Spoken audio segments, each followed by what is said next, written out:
So what we have learnt is that everybody plays the game of life. Nobody gets to the finish line without participating. And that very depressing activity has shown us that you have all experienced all the really challenging stuff in life. And I bet if I said to you, are you going through something a bit challenging right now? A lot of us would be able to stand up and say, yeah, there's something I'm working with. So this morning I am going to share something kind of a bit off the chain. I can talk about whatever today. So I'm talking about something that I got out of my devotions. And over the last couple of months, we've been reading through James. We did a little while ago, which is one of my favourite letters of what makes up the New Testament, the Jesus part of the Bible. And then we've also been reading through John. So I'm actually going to tell a story that came out of when I was reading through James. James is actually Jesus' brother. He's the one who wrote that letter. And the very first sentence of that letter that he wrote, well, first he said, hello, everyone. And then he said, this one, if you've been in church for any length of time, you've probably heard this one. It's actually one of my favourite scriptures or sentences out of all of the documents of the Bible because it's something I've had to work on so much. But it says, consider it pure joy, brothers and sisters, whenever you face trials of many kinds. And then James goes on to say that going through those produces perseverance and faith. And when I read that, I had this story, this event that happened to me 13 years ago, suddenly just like downloaded into my brain. I hadn't thought about it in so long. And I did my devotion about that. But then later when we read through John, it came back to me again. It was like a theme that came up a few times. So I'm going to share the story, then I'm going to tell you what I got out of John from that. Okay, so if we go back 13 years, Sam and I were married. We had our son Max. He was not quite 2. And everything was going well. Sam was working full-time. I was working a couple of days a week. And then we found out we were having baby number 2, which was very exciting. We were so stoked. I was happy because it was on my timeline. I wanted them to be 2.5 years apart, and they were, to the week almost. So I was really excited about that. Anyway, a few weeks later, Sam came home from work, and he was just like white. And he said, I just lost my job. They just made 30 people redundant from my company. And we were just gut punched because he was our main source of income. Like we now had almost no money coming in. Mine pretty much just covered our daycare for the 2 days. And now we had a toddler, we had a baby on the way. I was about 11 or so weeks at this point.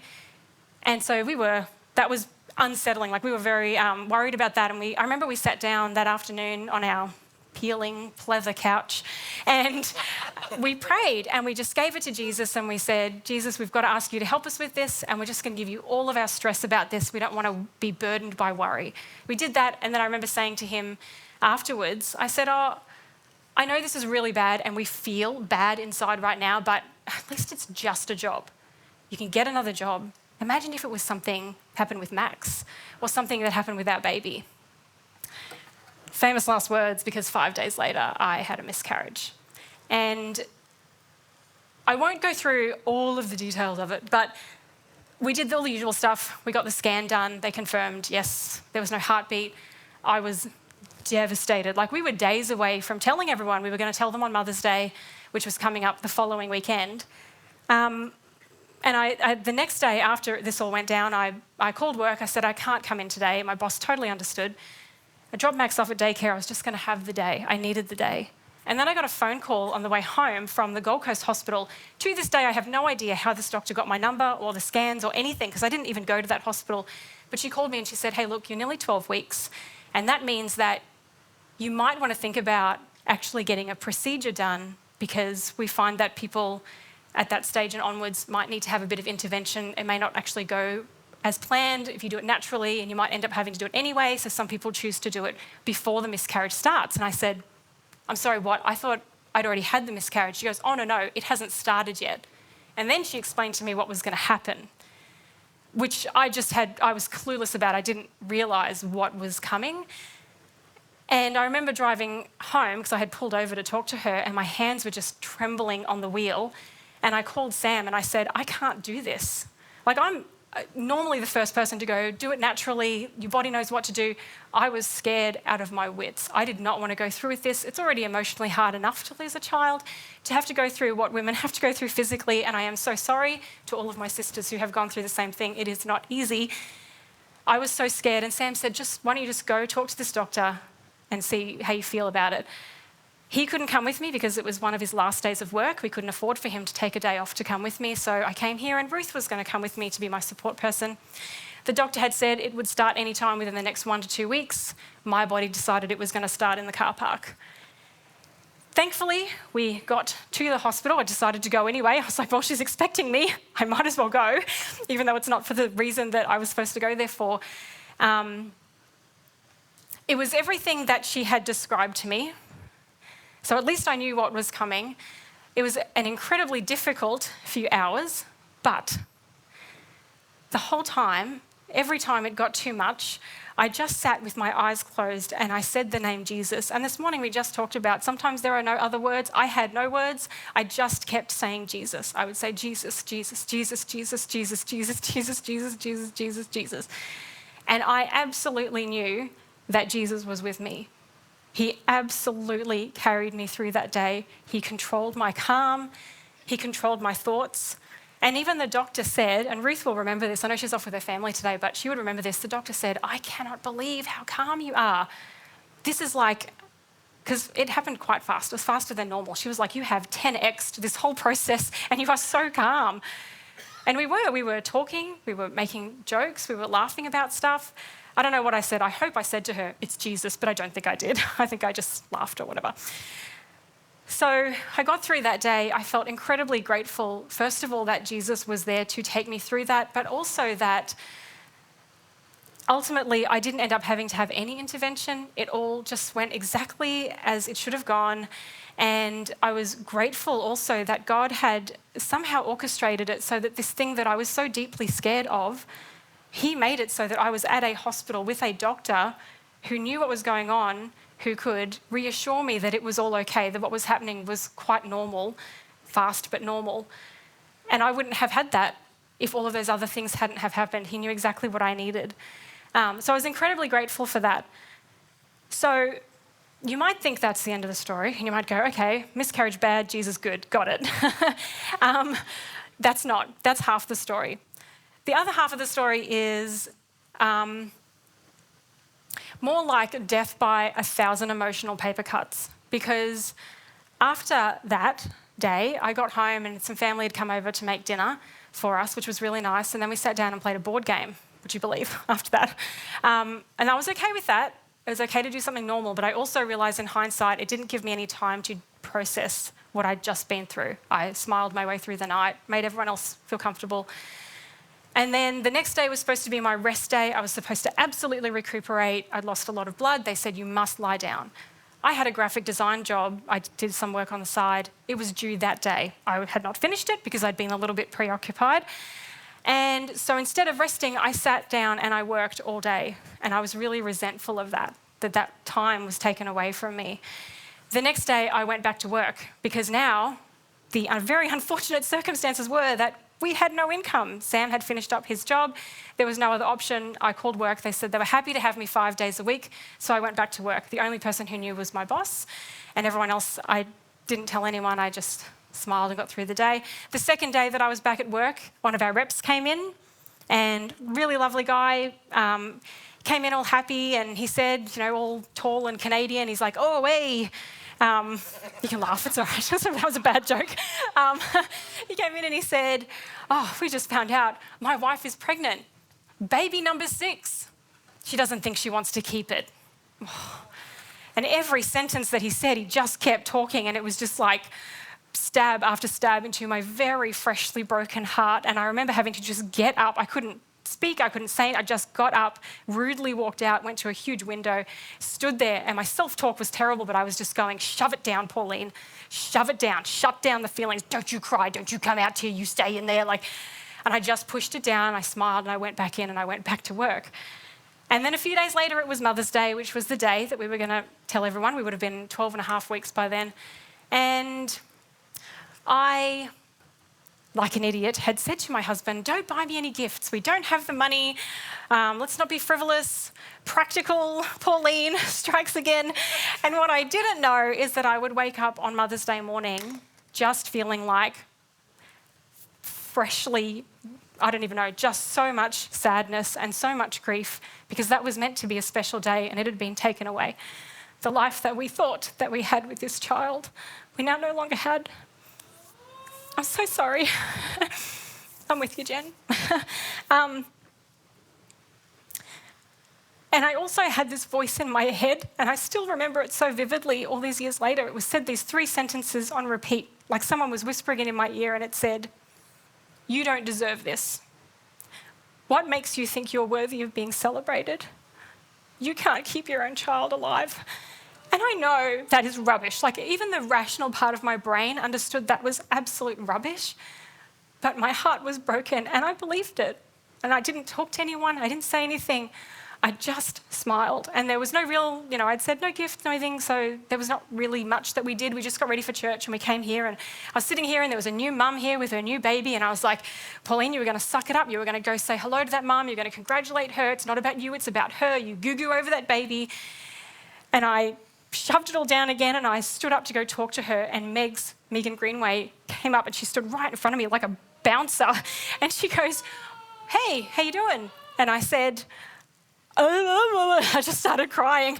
And she goes, "That's what I thought." And she takes me to sit down and she said, "God told me to come and stand in front of you because you shouldn't do what you're about to do, because that would have ended badly for everyone and that poor mum." And then we had Mother's Day lunch. Story, it just keeps going. This is just the highlights. There was so much more than this. There were the things that people said to me. Oh my gosh.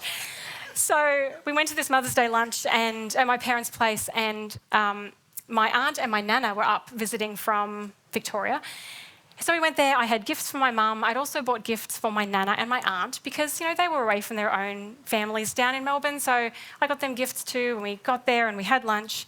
And they were sitting at one end, and for some reason I was down the other end. I don't know why, it just happened that way. And I gave my mum her gifts, and gift to my aunt and my nana, and my aunt and my mum gave one to my nana, and my nana had one for my aunt because she was away from her kids in Victoria. And all this beautiful present giving is going on. And I sat there and I smiled, and on the inside I just kept dying, because I know it sounds petulant. I know it sounds like I'm saying, nobody paid attention to me, nobody gave me a present. It wasn't that. It was that everything that was happening was validating in me the voice in my head telling me that I wasn't worth celebrating that day, that I shouldn't be asking for anything because I didn't deserve it. And I think what I really needed, I don't even know what I really needed. I think what I needed, well, first of all, no one even acknowledged that we had lost the baby. Like, no one said anything about it, which is just weird. I'm so sorry. That is horrible. Like, it's okay to say to a mum, "I'm so sorry." I think I just needed someone to give me a hug and say, "I know this day was special and I'm so sorry.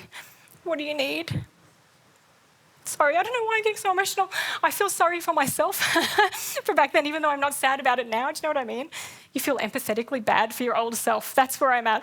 Okay.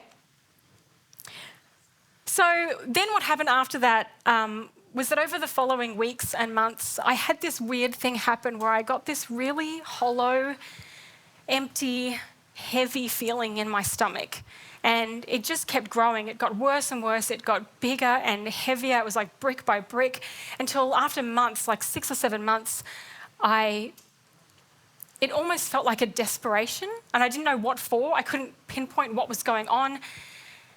And I was sitting here one Sunday, and for whatever reason, I don't remember what happened, I just thought, I've got to go talk to Anne about it. So afterwards, I went over and I found Anne. Do you remember this, Anne? And I just tried to tell her through my snot and tears what was going on, and saying I didn't know what was going on, but I knew it was something. I actually thought maybe it was that I felt like that was it. That was my last chance to have a second baby, and that's the memory I get and nothing else. And she said, "Pauline, did you ever grieve the loss of your baby? Did you ever say goodbye to your baby? Did you ever go to God and tell him how you are feeling? If you are angry, did you go to him and yell about it?" And that was the first time that I realised, no, I hadn't. Like, Jesus was there when I needed him during the actual miscarriage. He carried me through all of that. He had taken us through the whole job loss. Sam had found a job. Everything. He had taken us all through that. God was there telling me not to go talk to that mum. He knew my heart wasn't there for it yet. But then stuff got in the way, like just those very unfortunate things that are no one's fault. I had to go back to work. I had to just keep stuffing it down and stuffing it down. I got no time to just grieve, and I'd never done it. And I had turned off. I had gone numb. I wasn't talking to Jesus. I didn't give him anything. I didn't go back to him. I didn't yell about it.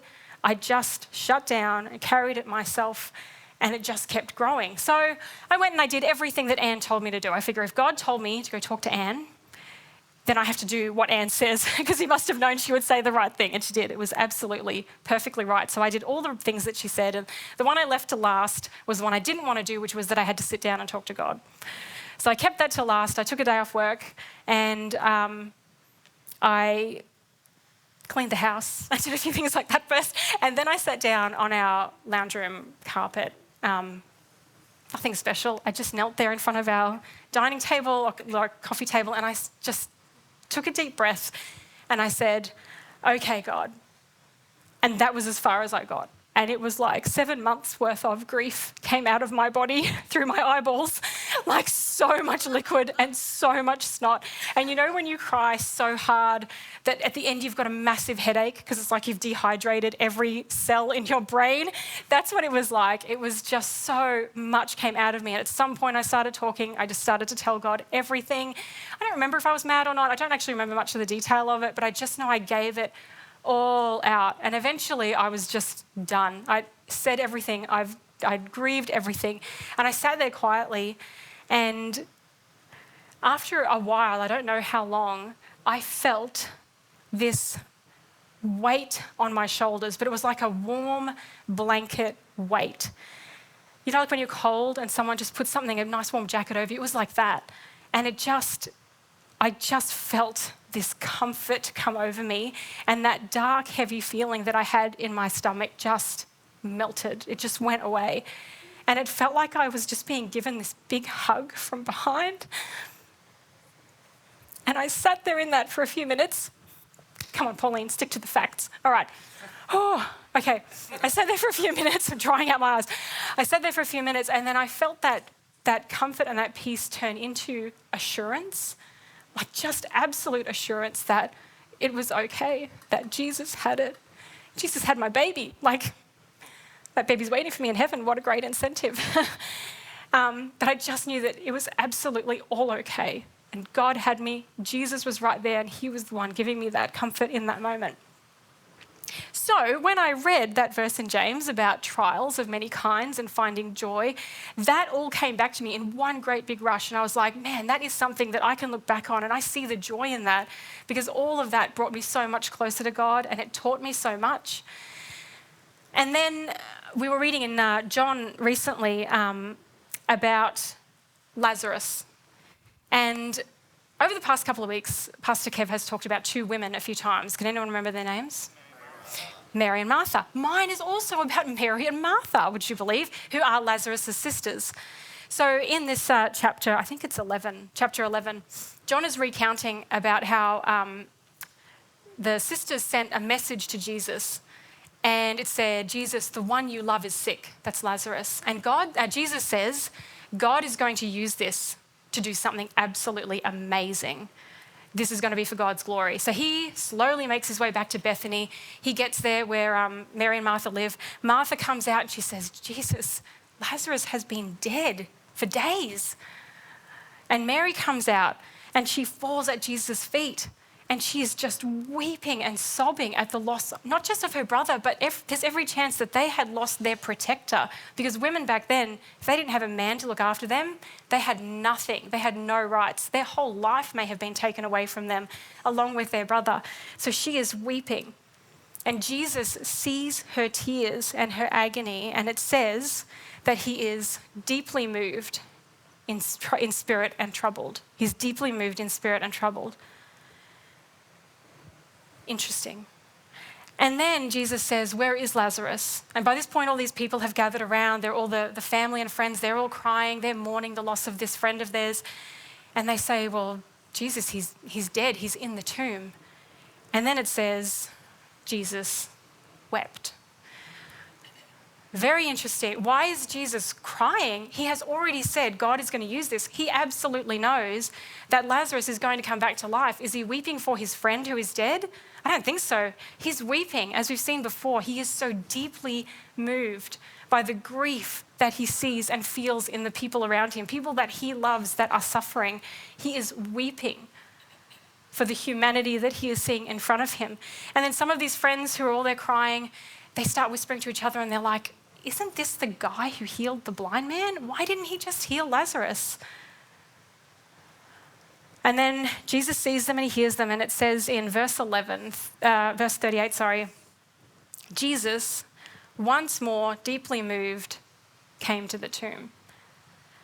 And at that point I stopped and I wrote my devotion, and I'll come back to that, but the end of the story is that Jesus goes to the tomb and he says, God, I'm going to say this out loud for the benefit of everyone else, even though I know you don't need me to say it out loud. Lazarus, come out. And up Lazarus gets out of the tomb and walks out. And that was Jesus' seventh and most amazing miracle. But I wrote in my devotion after that bit where it said, Jesus once more deeply moved, I wrote this. Jesus was human when he was here on earth. He was a child, a young man, an apprentice, a carpenter, a brother, a son. He was betrayed by someone close to him. He was falsely accused and had rumours spread about him. He was rejected by the people he came to help.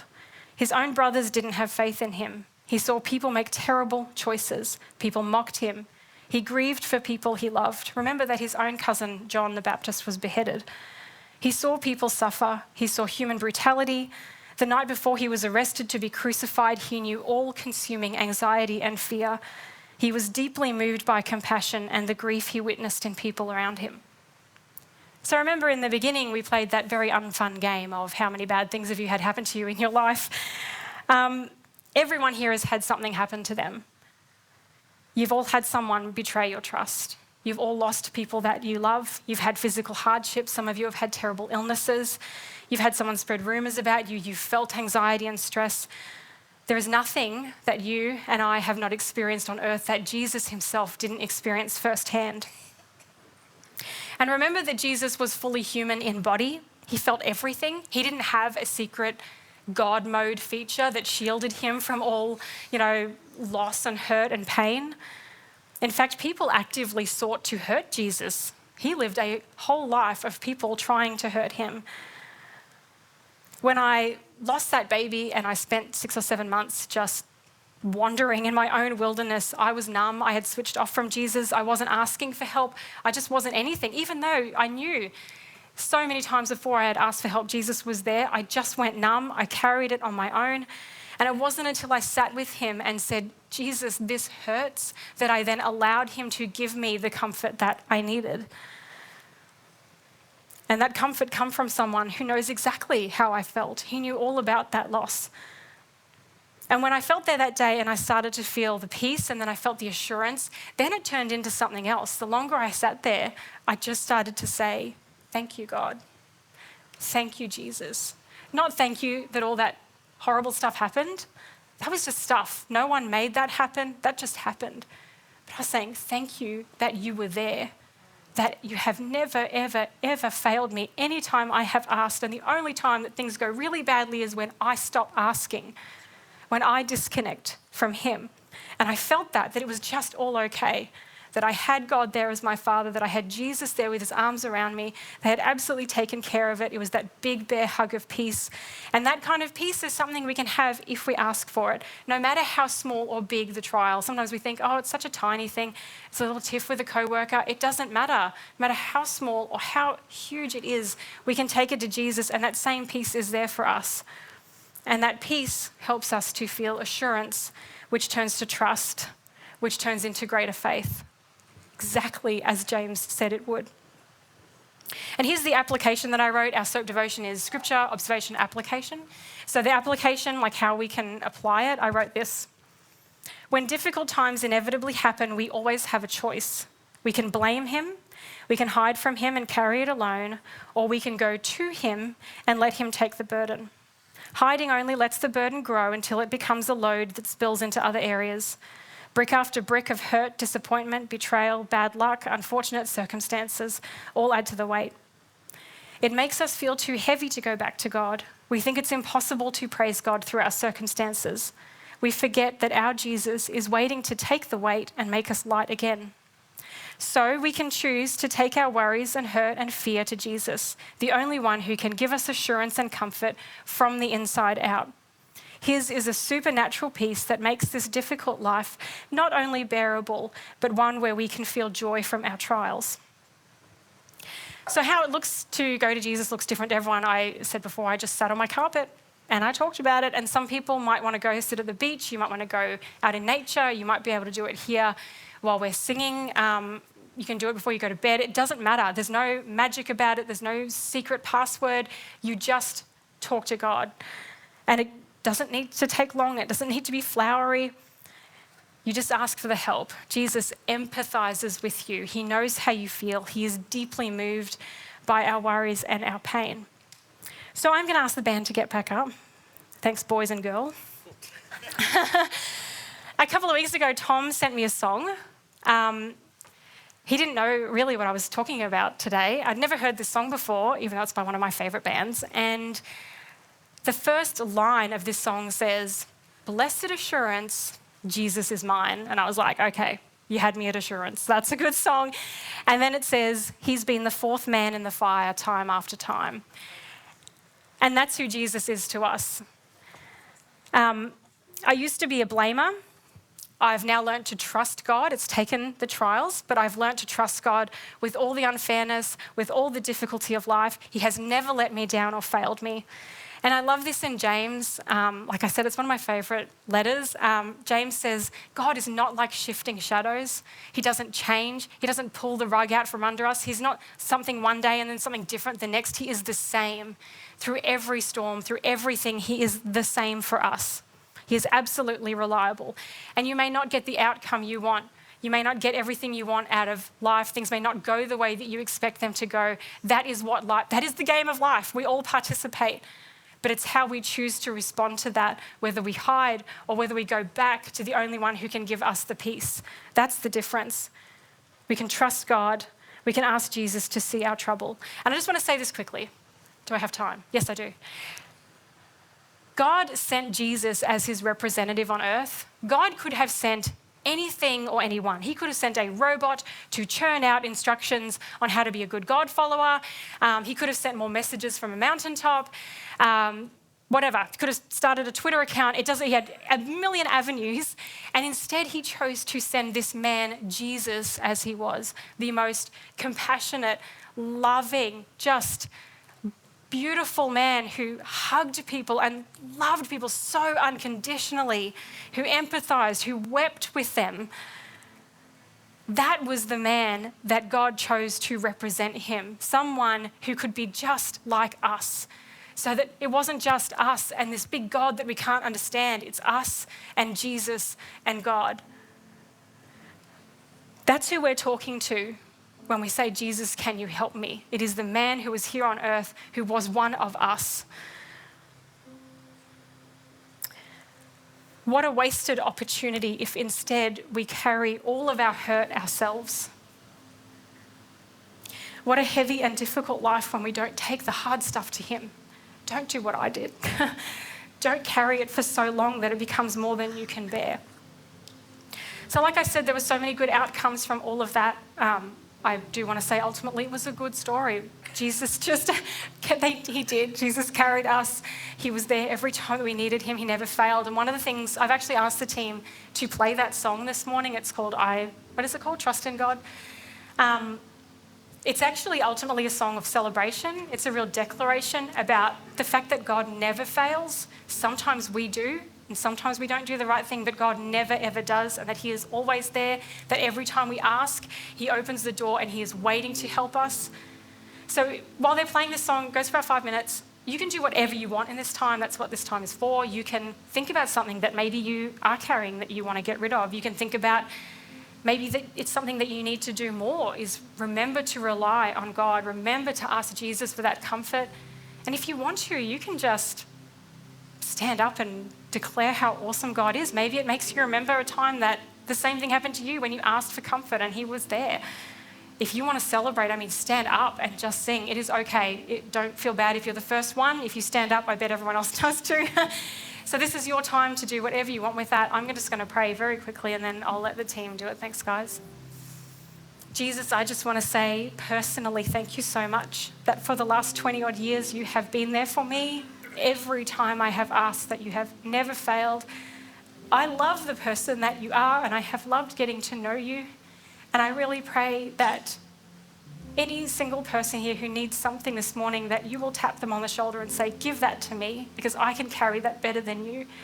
And that is what you came here to show us. So Jesus, I pray for this group of people and everyone online, that you would fill up those hurt places full of your spirit and your peace and your comfort. Thank you, Jesus. Amen. Thanks, everyone.